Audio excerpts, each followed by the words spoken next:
9 мая, вошедший в историю как День Победы, отмечается во всей стране и не только. В Грозном погода благоденствует. На центральной площади собрались военнослужащие, чтобы принять участие в торжественном параде в честь 77-летней годовщины победы СССР над фашистской Германией. Ветераны войны, труженики тыла, а также бойцы подразделений МВД и Росгвардии отдают дань памяти людям, пожертвовавшим своей жизни во имя мира. Сюда же прибыли многочисленные официальные лица, а также гости из других субъектов. Главным же гостем дня стал глава Чеченской Республики генерал-лейтенант Рамзан Кадыров. Почетным рапортом его поприветствовал министр внутренних дел региона Руслан Алханов.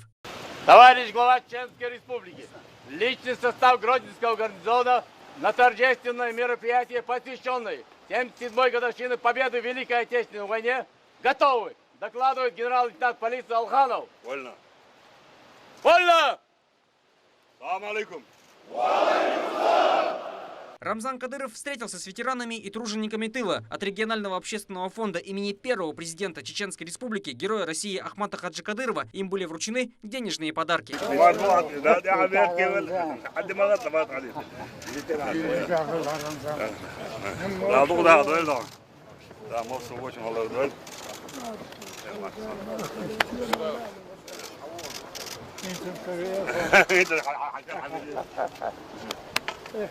После традиционного звучания гимнов Рамзан Кадыров от имени Верховного Главнокомандующего, президента Российской Федерации Владимира Путина, вручил Адаму Делимханову звезду Героя России за проявленное мужество и отвагу в специальной военной операции на Донбассе.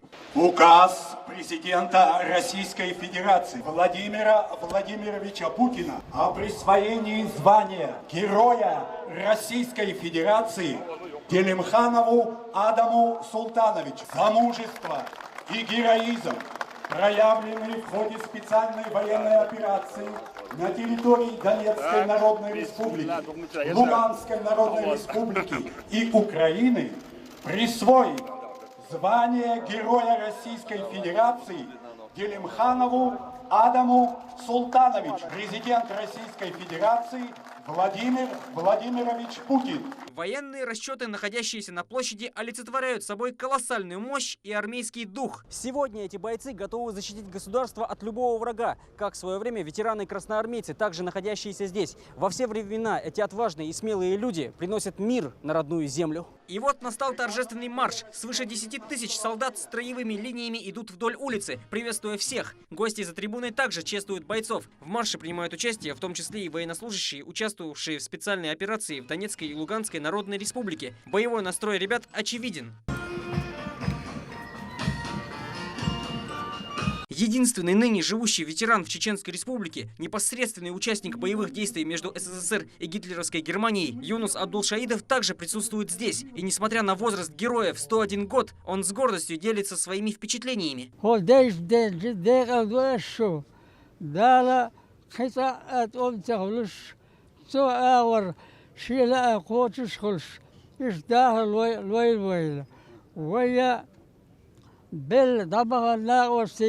Свет дион, хил дукка дион, лохшишир дион, наасиастан баган хил тхана айлатхо дукка хена, иш дабевлей сул юхир, да царь геш звейля. Не забыли сегодня и о марше джигитов в традиционных национальных костюмах. Далее наступает время парада военной техники. Ее также немало, более 100 единиц. Это и бронированные автомобили повышенной проходимости, а также бронетранспортеры и машины, к примеру, «Тигры», с установленными крупнокалиберными пулеметами. Оружие и техника самое современное и, главное, надежное.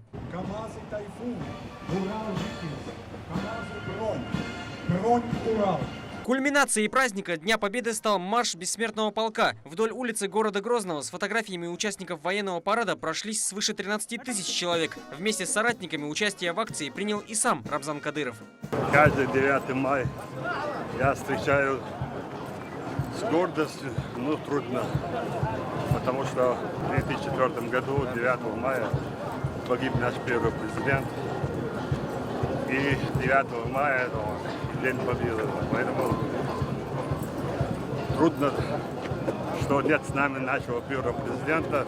И все-таки приятно, что он отдал свою жизнь на пути Всевышнего Аллаха. И что дал возможность своей команде, собрал хорошую команду, чтобы восстановить республику, чтобы люди жили в мире, в дружбе. и процветания. Этот день особенный для всех нас. По словам руководителя субъекта, страна никогда не проигрывала войн. Скоро закончится спецоперация против нацистов и бандеровцев, а знамя победы будет гордо висеть в столице Украины. Нести флаг победы – это почетно. Но у меня мечта уничтожить всех бандеровцев, нациков и в Киеве, да, пройти по центральной дороге с этим флагом. И все знали, что с Россией, да, играться нельзя, да. С Россией можно дружить, иметь братские отношения, но воевать нельзя, да. Россия никогда не проиграла, да, всегда выиграла. Поэтому некоторые забывают историю и начинают думать, что это компьютерные игры. Да. Так что это не компьютерные игры, да. Мы показываем, да, как побеждаем в Донецке, Луганске этих фашистов, шайтанов, наши ребята. Дай Аллах, скоро закончится. И этот флаг свободно будет висеть в столице Украины. Сегодня нельзя, сегодня запрещено. А будет время сами, да, с уважением, да, с почетом они будут хранить этот флаг и висеть в самом почетном месте.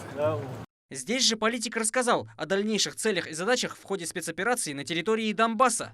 Полностью уничтожить от нечисти, да, Луганск, Донецк и остальные города, районы, областя. Выполнить приказ Верховного Главнокомандующего. Или они должны, да, подчиниться, делать правильный выбор, или мы их уничтожим. Среди участников шествия есть как родственники солдат на портретах, так и те, кто просто не остался в стороне и почтил их память. Каждый по-своему рассказывает о важности проведения таких значимых мероприятий.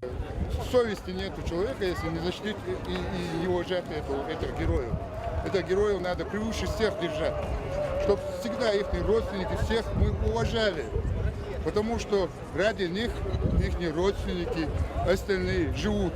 Этот день наглядно показал, что ничто не может омрачить память солдат, поборовших фашизм. Ныне живущие потомки олицетворяют собой ожидания ветеранов, а те, в свою очередь, понимают важность заветных слов. Никто не забыт, ничто не забыто. Торпал, Лолита Исумов, Магомед Басаев, Аслан Ахматов, Казбек Мусаев и Харун Абдулаев при поддержке пресс-службы главы и правительства Чеченской Республики «Вести. Чеченская Республика».